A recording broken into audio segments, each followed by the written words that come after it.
Rev up your engines!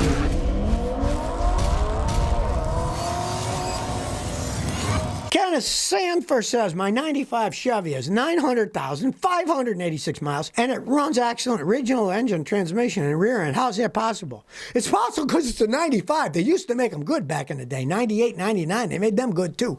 They made them so they would last. They know people wanted to buy a pickup truck that could run. They didn't care about gas mileage. They made them all solid. Now they make the rear ends lighter and cheaper so they get better gas mileage. And they have different gear ratios so the engines wear out faster. Those were made to last. And yeah, you could have an old F-150 like that too, and it could last. The only vehicles that you're going to see like that today be like a Toyota Tundra. I've seen them with 1 million miles on them because they make them to last. And interestingly enough, just like your old GM and the old Fords, they get horrible gas mileage as the Toyota Tundras. They're big V8 engine trucks. They get bad gas mileage, but they can run forever. And for, $70,000, $80,000, you can buy an awful lot of gasoline.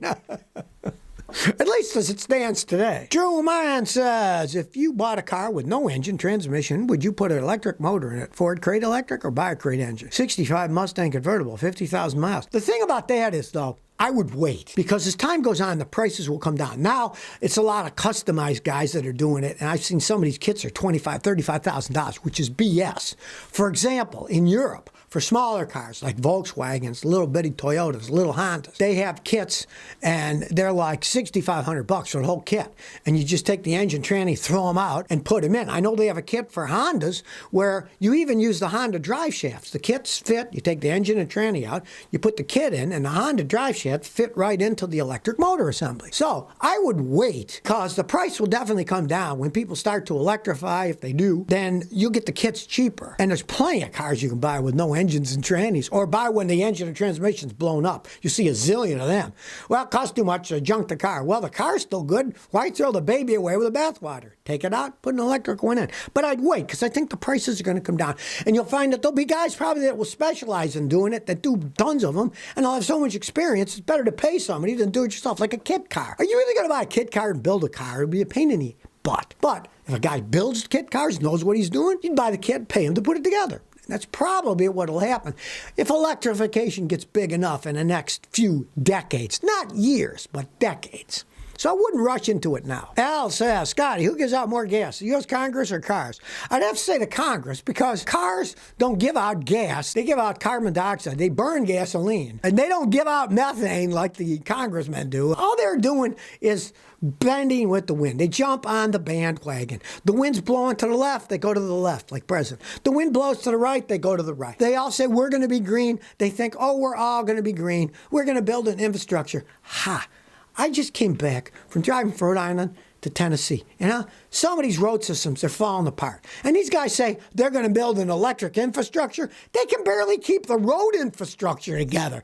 Then you're going to add trillions to put electrification in? Dream on, people. Dream on. The hot air that comes out of those guys, but, they're just saying what they want. They think people want to hear. They have focus groups where the PR firms say, well, the people want to hear this, so tell them this, tell them that, That's just the way that it goes. And, of course, they're going to spout a lot of nonsense because they think that's what people want to hear, so they spout it out to them. You do a little research, dig a little deeper, you'll find out that they're in the corporation's back pockets. They spend billions to get elected. That says, where's that money coming from? People who want stuff back. And those are the people that actually are doing what happens, and then the politicians vote by whoever gave them the most money. Raging Gamer says, I got an 07 Impala LS. Getting a tranny rebuilt, $2,400. Car's 150,000, engine still good, oil changed every 5. Do you think it's worth having done? I am not a fan of those Impalas.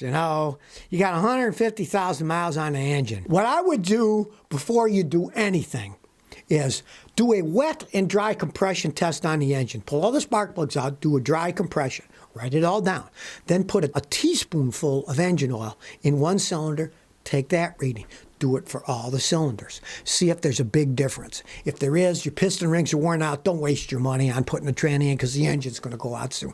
Do that. It's a simple test. If you can't do it, you don't want to bother, pay a mechanic to do it, have it write it all down. And if he sees the engine's bad, don't bother with the transmission. It wouldn't be worth doing. Sal says, Scotty, can AT205 work on my 1981 Checker rear main seal? I think it's a 2-piece seal on the second owner, 94,000 miles. Chevy V6 229 turbo 400 tranny. What the heck? Try it. They are are rubber seals. AT205 Reseal rejuvenates rubber. Whatever formulation, the guy's a genius. It's a company in Chicago. It can rejuvenate rubber seals. What you'd want to do is first you change the oil and filter, because you don't want to do it with dirty oil. Change the oil and filter, put a bottle of that in, drive it and see what happens. You can put a maximum of 2 bottles in.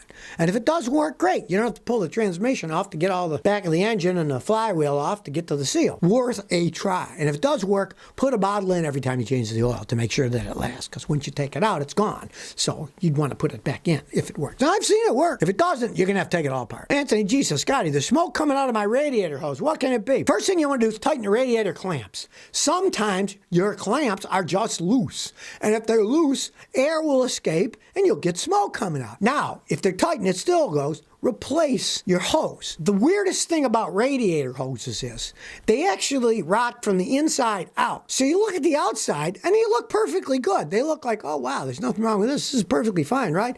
But it is the insides that wear out first, because think about it. The outside's just sitting in the air, and it doesn't even get ultraviolet rays of the sun unless you don't have a hood on your car, right? All the heat from inside your engine and the chemicals going through the antifreeze and everything eventually deteriorate your radiator hoses from the inside out. So if you really want to check the radiator hoses, take one off and squeeze it. Look at the inside with a flashlight. If it's all cracking, replace it then. When it's cracked on the outside, you definitely want to replace them. But they do crack on the inside first because of the way they're designed, and all the heat and temperature is more on the inside than on the outside. Jack Lale 93 says, Scotty, got an 07 Chevy Colorado. The dash flashes codes for things it's not equipped with. 4-wheel drive, track fault. And the display reads 2075891, and it never changes. Scanner pulled code U100, but the needle gauges work fine. You got a communication failure. You are communication codes.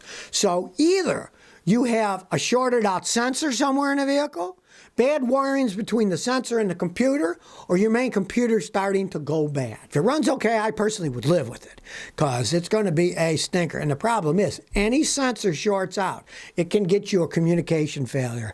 Any sensor, anywhere in the system, any of them, because they're all tied in together. They all feed back to the computer. Or it could be the wiring going between the sensors and the computer, or the computer drivers themselves inside the computer. As long as it runs okay, if I were you, it's a Chevy, I'd live with it and drive it around, because it could be a stinker. Somebody might say, oh, you need a computer, and guess, put a new computer in.